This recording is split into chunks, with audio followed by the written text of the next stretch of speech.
in the lower heart rate bracket, they may well have sinus node disease, and you might want to consider that, because rate response can help, okay? Rate response, they can walk, the accelerometer picks up, the heart rate goes up, okay? So we're not giving this lady any rate response, okay? So no rate response, just passive, collect information. Over here we've got triggering, we ignore this. Battery magnet response is the battery test, so we put the magnet on and it tells us how good the battery is. And noise aversion mode, typically would leave this at DOO. The noise aversion mode means that if they come into an environment where there is lots of high frequency noise, and usually that means it's mains electricity, so something in a house that's they're touching, that they're getting electrical current running through them, which they don't feel, then the device could inhibit, okay? So it's very, very fast. So for instance, if my electrical system in my house is not very good, and I'm touching the taps, and current is going in my arm, and coming up here and coming out this arm, that could inhibit the pacemaker, okay? You're not going to be electrocuted, it's very low current, okay? But it could inhibit the pacemaker. Noise aversion mode says if I detect very fast, very, very non-physiological, I'm going to pace asynchronously during that noise, okay? So in patients who have AV block and stuff, this is a good idea to leave this at the nominal, which is DOO, okay? So that's step one. Step two, the rates. So what rate do you want to pace this lady at? Remember, she's 65, she has no SA node disease, but she has intermittent AV block. What heart rate? 60. 60? Yeah. Sometimes hysteresis can help. Yeah, sometimes hysteresis can help, okay? Do you want to pace this lady at 60 beats per minute in her atrium at night? She has no SA nodal disease. Do you have night rate?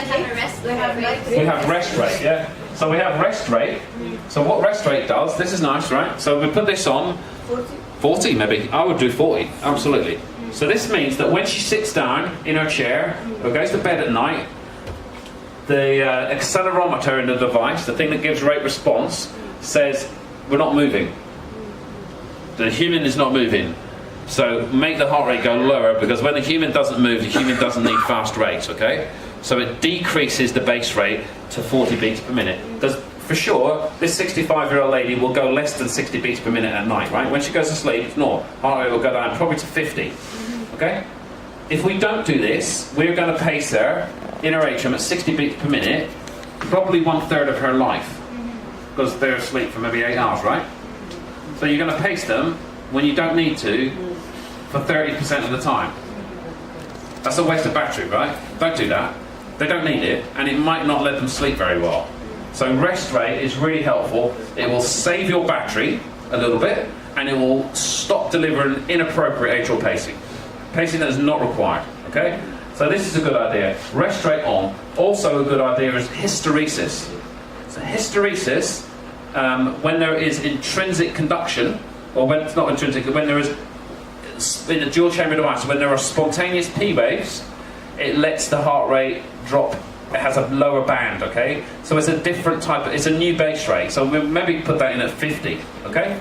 So this means that, and then I'll just put a search interval on. Because can you imagine if a patient at 60, you never see a P wave, so you never drop your hysteresis to 50. So we should search. So if they're patient at 60, pace, pace, pace, pace, pace, every 1 minute it will drop the rate to 50, and if there's P waves, the base rate is now 50, okay? If then we hit 50 and pace at 50 beats per minute for one cycle, I can make this 3 if I want. 1, 2, 3 at 50, goes back to 60, okay? Yeah? What is the accepted difference rate between base rate and hysteresis rate? 10, 5?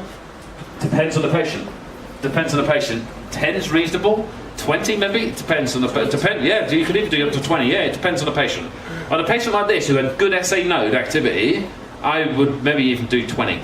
And some people would just put this at 40, right? You could do, or even 30, right? Because if you have normal SA node, well, it's normal, it's not diseased, so leave it alone. We're just tracking it, right? All we're doing is tracking it, right? So there's an argument for just not being complicated. If you're so sure that if you're certain, yeah, this is the point, yeah. But these patients, if she has AV block, she will get other blocks, right? So this is a safer, more conservative scheme. Okay, but if you're sure, so let's say it was a 33-year-old patient who had a, I don't know, do you do TAVIs? Do you do many TAVIs?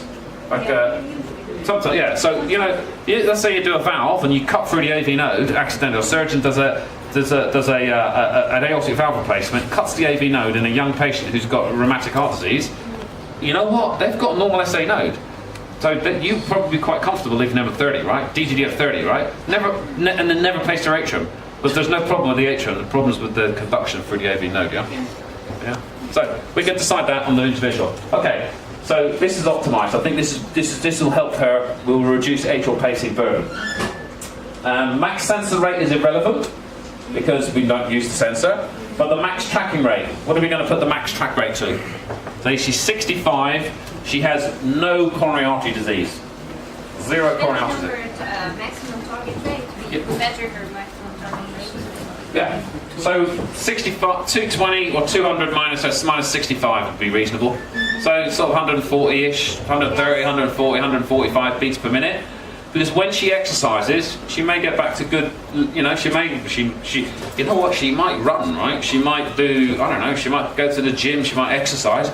If we don't put this max track rate above her max sinus rate, she will get wanky back. She will get pacemaker wanky back, okay? And they will get symptomatic of that, okay? Yes, Very, very symptomatic. I mean, this. no. I wouldn't. I would just look at their sinus node and put this more.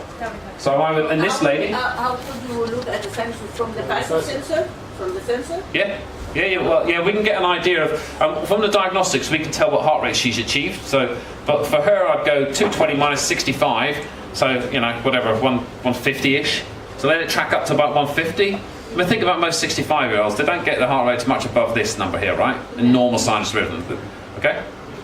If you don't do this, if you don't give them this, they can be walking and then getting short of breath because they have a delayed. Their AV node gets delayed, right? So they sense the P wave, and the device delays the ventricular pacing pulse until it hits 130. Okay, and I've seen pacemaker patients who have had this number wrong, and they are extraordinarily symptomatic on exercise. So they're exercising, everything's good, and then they go, oh my god, I feel really bad, and they're dizzy, and they're falling over and hanging on to things. So then they go, I'm not exercising again. And then they get fatter, and they get less fit, and and all this kind of stuff that happens. Okay, I had one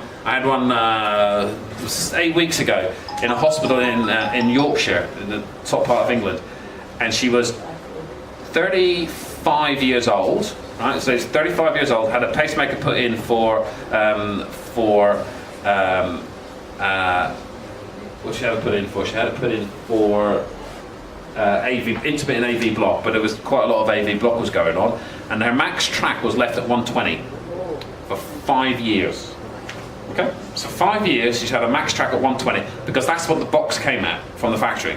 So they just left it at 120, and this lady had been coming back to the cardiologist and saying, I can't exercise. So she was a slim 35-year-old. I can't exercise. When I exercise, I get really short of breath and I have to stop. So the cardiologist examined her, said, well, I can't see anything, nothing obvious.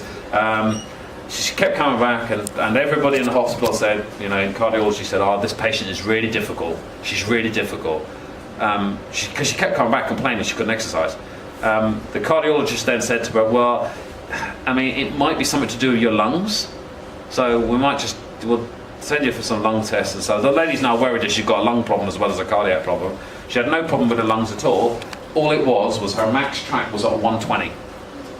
Okay, so they asked me to come and see if I could help her out, and it was pretty straightforward. I put this to 190. She has no other complications. 190 beats per minute, and we put her on a treadmill, and she did the Bruce protocol. She did 15 minutes on Bruce protocol. She was running on a treadmill, and she was like looking at us. She kept looking at us and saying, like, what have you done? I think she thought I was some kind of, you know, being from outer space. But actually, it's really straightforward. Really straightforward. Okay, but that happens. It's not massively. It's not uncommon. Okay, so they just made it really bad. So this is an important number. It can cause really significant symptoms. So it's logic to increase the maximum track rate for the young people that no documented of any arrhythmias, any atrial arrhythmias after implantation to increase the maximum trickling to about 180, 190 Yeah. from the start? I would, absolutely, yeah, 100%. Absolutely. Depending on the target heart rate.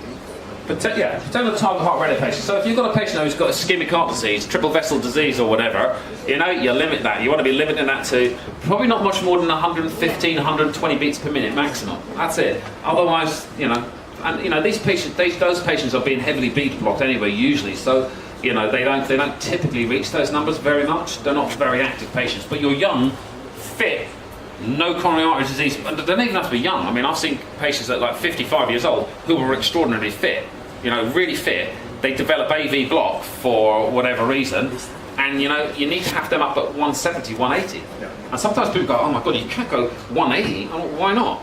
Yeah. If they didn't have AV block, they would go at 180. Yeah. So just let it be physiological. Yeah, it's potentially a big problem. Okay. So we've kind of done most of that screen. Next one we'll go to our AV delays, okay? So remember, she has intermittent AV block, so maybe 10% of the time or less, 2% of the time, maybe even 1% of the time, this lady goes into AV block and falls over. Excuse me. Yes? The previous page. Sorry. The previous one. Yeah, the intervention rate on the right. This is to do with if you put pacemakers in for people with vasovagal syncope. Yeah. So you would activate this for do you use pacemakers for vasovagal syncope? Not anymore. Not anymore. Yeah, I think the evidence for it is nearly gone away. Yeah, going down. Yeah. But this, if you did want to pace someone for vasovagal syncope, you would introduce this algorithm. I've got a case study. We'll talk about it later on. Okay, so show you how if you did put one in, but yeah, I think lots of people are not pacing for vasovagal syncope. It's about salt levels, it's about avoidance techniques, things like this here. So sometimes when I hear about people having pacemakers put in for vasovagal syncope type stuff, I think, yeah, it's not good. Not good. We had a case in London of a marathon runner lady. So she was a marathon runner, and she'd run a half marathon. She got back to the hotel. She ran a hot bath. She got in the hot bath, sat in the hot bath for 20 minutes, and then passed out in the hot bath. So her husband was there. She was drowning in the bath. He dragged her out of the bath, and they put a pacemaker in her. They put a pacemaker. It's like. So actually what should have happened is she shouldn't go in hot baths after she just done a half marathon, right? Because then her, and she was the typical kind of vasovagal patient, blonde, very kind of double jointed almost, very like loose connective tissue. So she got a dual chamber pacemaker put in, and she's 27. She doesn't need a pacemaker. She doesn't need a pacemaker. Just don't get in hot baths. Do good for her. Yeah. She will not do marathons anymore. No, she can do marathons, no problem. Just don't get in a hot bath afterwards. That's it. No. So it's avoidance. Avoidance is salt, and then it's all. Usually it's fixed, right?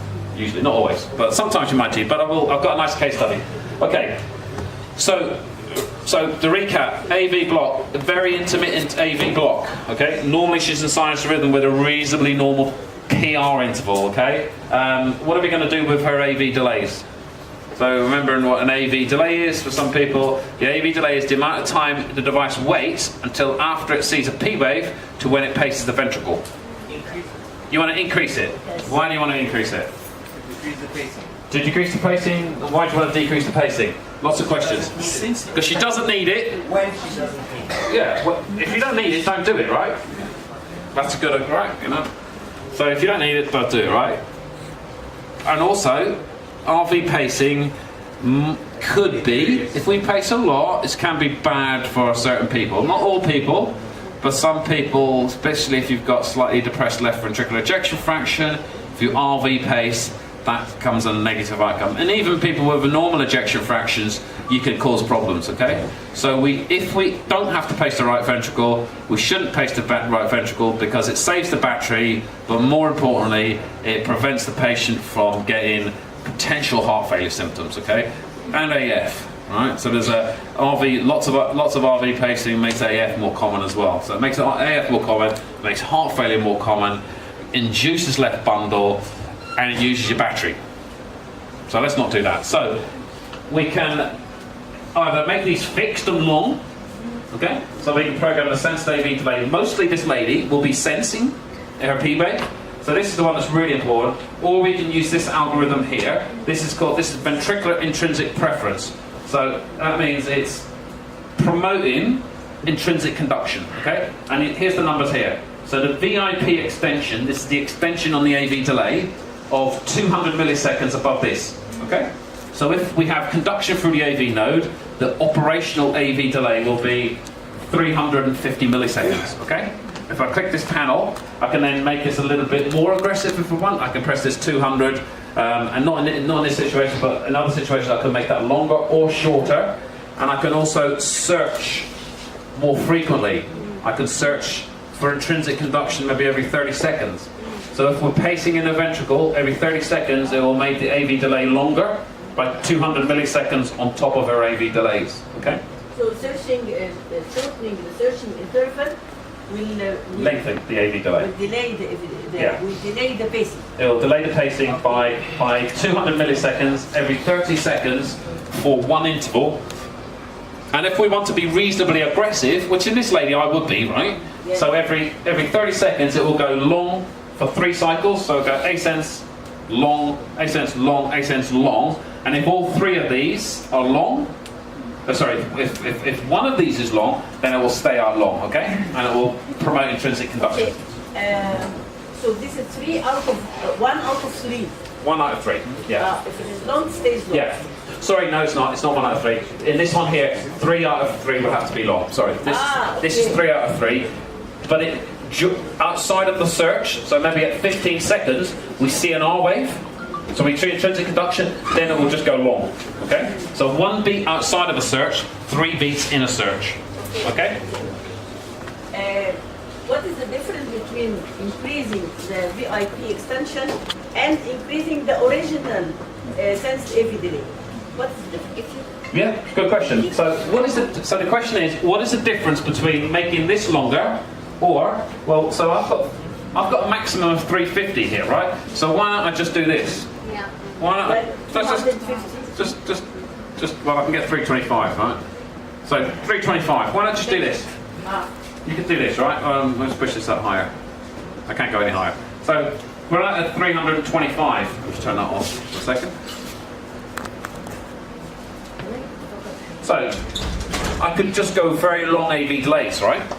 The slight issue with this is when she gets AV block, we would then be A-sense, V-pace at 325 milliseconds.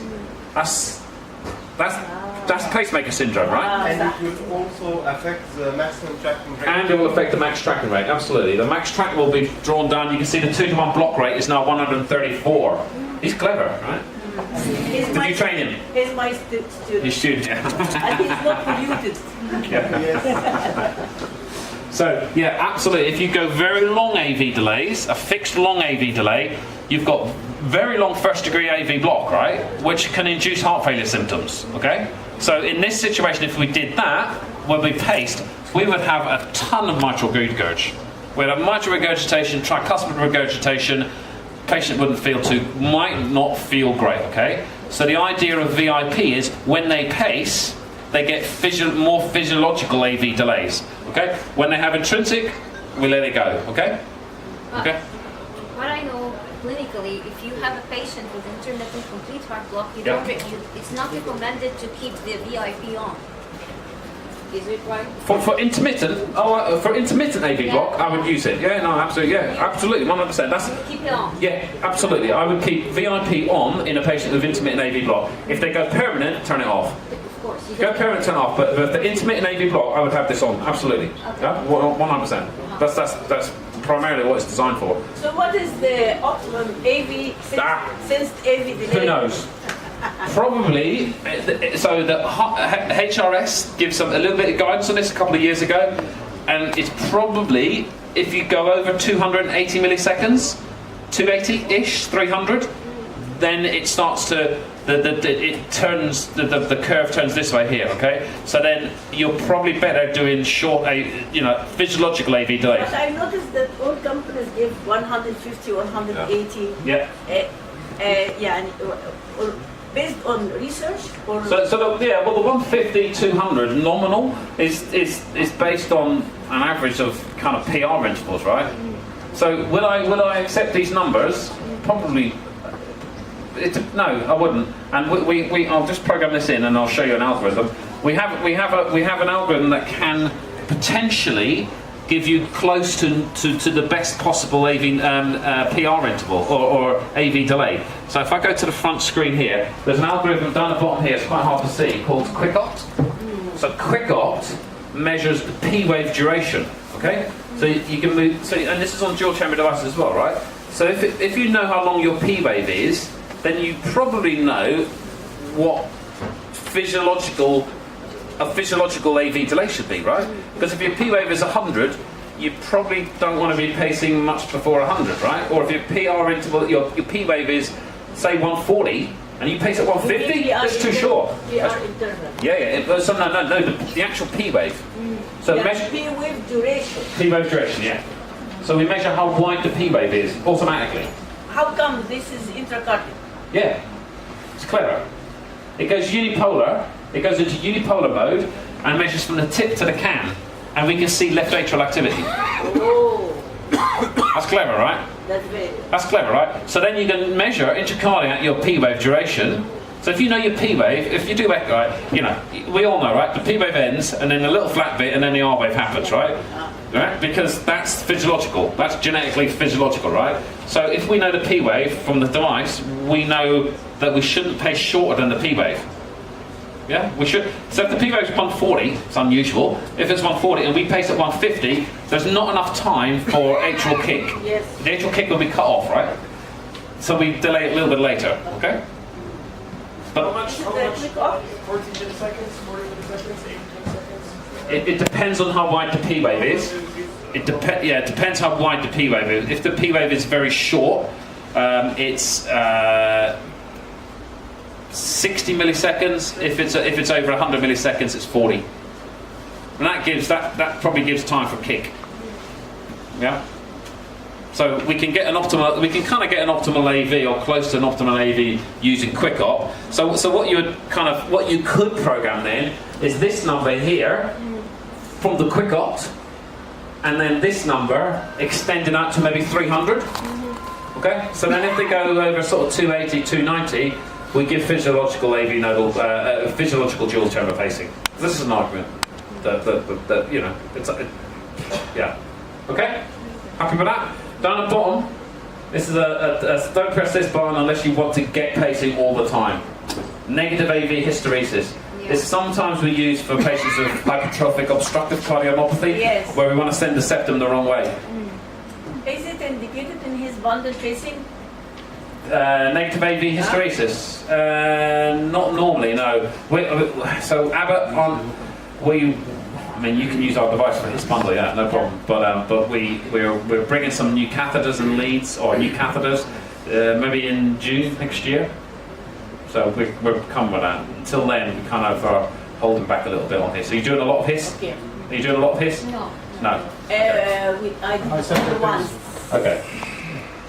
It's nice. We don't have The kit. Yeah. Medtronic brought some leads and for some reason they lost the lead and kept the natural set, so Okay. we don't have the equipment. Okay, yeah. So Abbott, we probably June next year we're going to come. It might slip a little bit, but then we'll have a hiss situation. Okay.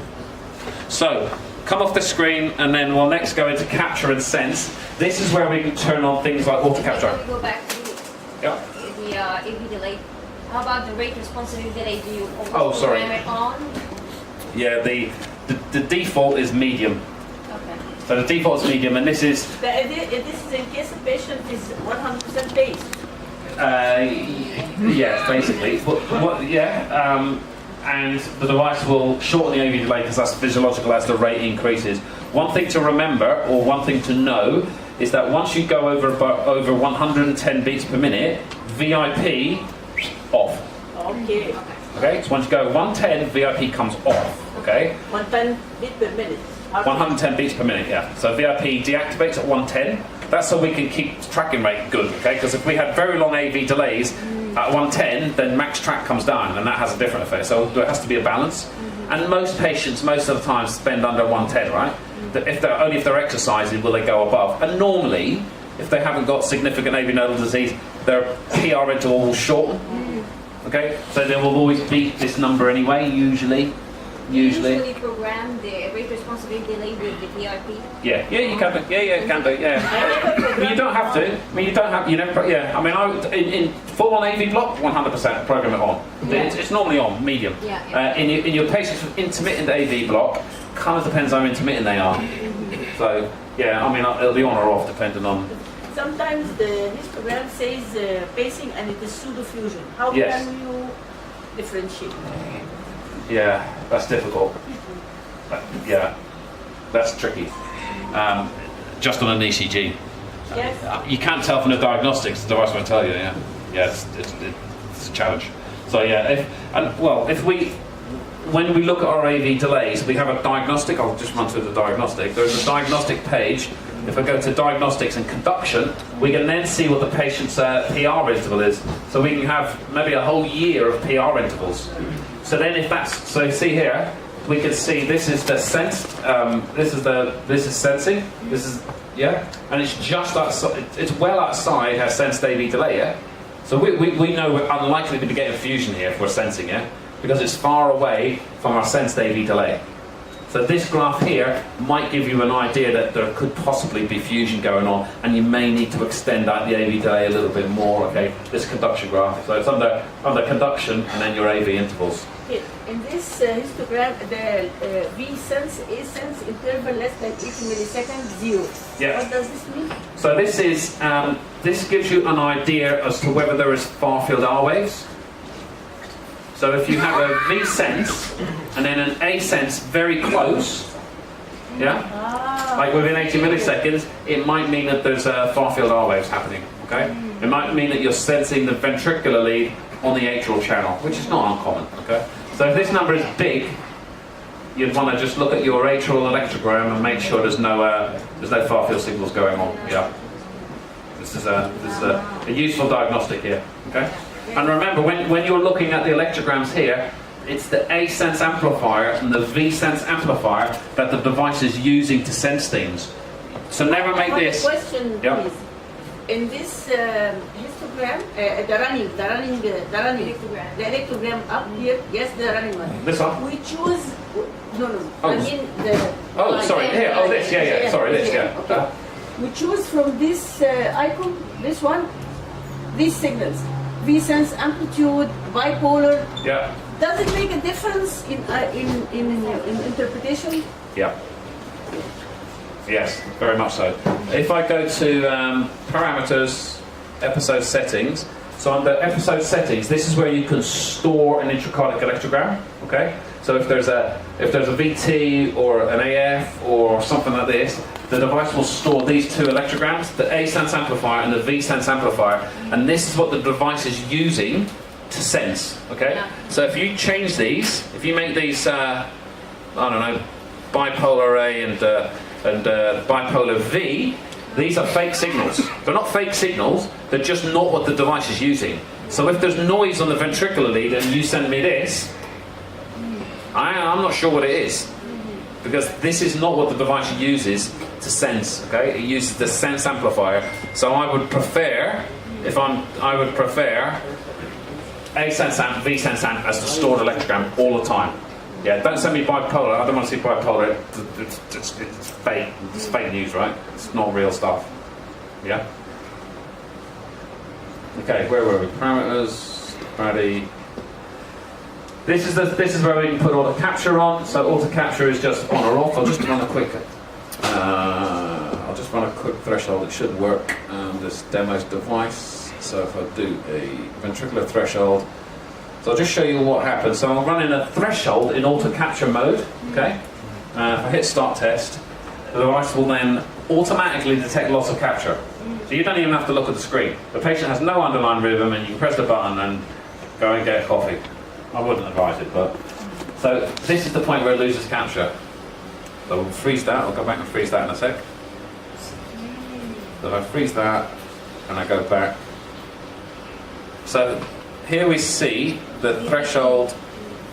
I want to know the abbreviation of the second P is But at the higher. Yeah. tracing. So here we go. We're tracking A, pacing B with a very short AV delay. Yeah. Okay, and the reason we do a very short AV delay is that though we want fusion. Yeah, we want to knock out fusion, right? Yeah. Because if auto capture detects fusion, it doesn't like it, and it has to do some funny stuff. It works, it's fine, but it can be a problem. Or you can do the test in VDI. You can do it at VVI at 90 beats a minute, but in dual chamber works great because it's a 50 millisecond or 25 millisecond AV delay, so they don't break through. At this point here, 1 volt, we have still got capture. Okay. At this one here, 0.75. The first one has lost capture, and if I go to 100 speed, you should be able to see that it loses capture. Okay. You can see here, V pace, no capture. Backup pulse, 4.5 volts capture, and the device stamps LOC, loss of capture. Okay, but I mean I have to go to 100 speed so you can see it, right? Patient doesn't feel it. Okay, so it paced, it determined loss of capture, it brought in a backup pulse. It then repeated it to make sure it didn't make a mistake. Still loss of capture, and I'm going to go back to 25 speeds because it's easier. And then it starts to increment the voltage. Still losing capture at 0.875. Does it again, loss of capture, capture at 1 volt. To accurately determine the threshold. To very accurately determine the threshold, okay? And so this will run at 1.25 of a volt. What is the P stand for? V pace. No, So it's just 2 V paces. P pace. Yeah, V pace, V pace. Well, it's V pace, V pace. But the other V is under that P. Although when I expand it, it doesn't. But in real life, it would. So Okay. It's 2 V paces. The first P is not capture, and the second P is capture. Yeah. The second pace is the backup. It's the 4.5 volts. Yeah. Yeah. That one's lost. That one loses. And then it stamps loss of capture. Okay. So that's all the capture. So now we can run this lady out. You know, it's going to run at whatever 1.25 volts, but check it every single time. Okay.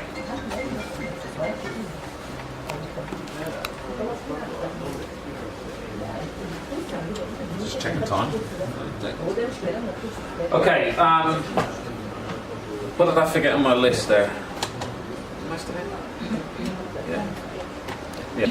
It goes, okay, I'm going to work out that this is a PMT. The way it determines it to be a PMT is it says the pattern is pacing, A-sense, V-pace, A-sense, V-pace, A-sense, V-pace. And it has to be above the PMT detection rate, which on an Abbott device is nominally set at 110. Lots of people